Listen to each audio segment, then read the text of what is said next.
안녕하세요. 오늘은 경제책을 구매할 때 어떤 기준으로 선택해야 하는지에 대해 이야기해 보겠습니다.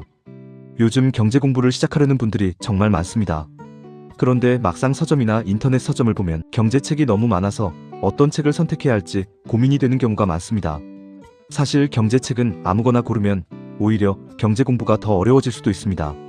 그래서 오늘은 경제책을 고를 때 꼭 알아야 할 기준 3가지를 알려드리겠습니다. 첫 번째는 경제 구조를 설명하는 책을 먼저 선택하는 것입니다. 경제 공부를 처음 시작할 때 많은 사람들이 투자책이나 재테크 책부터 읽습니다.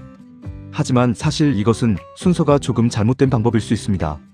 왜냐하면 경제는 결국 큰 구조 안에서 돌아가기 때문입니다.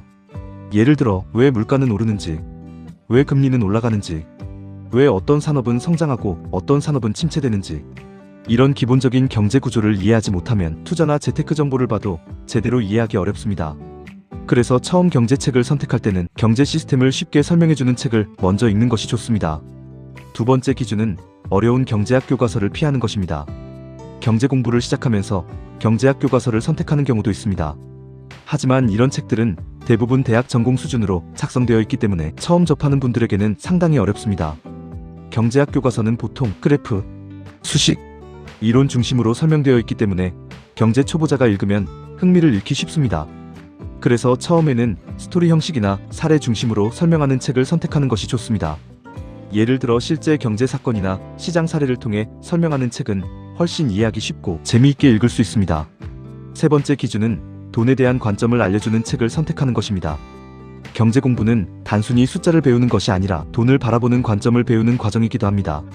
많은 경제 전문가들이 공통적으로 이야기하는 것이 있습니다. 바로 돈의 흐름을 이해하려면 사람의 심리와 행동도 함께 이해해야 한다는 것입니다. 그래서 경제책을 고를 때는 단순히 투자 방법을 알려주는 책보다는 돈에 대한 생각과 투자, 마인드를 설명하는 책을 선택하는 것도 중요합니다.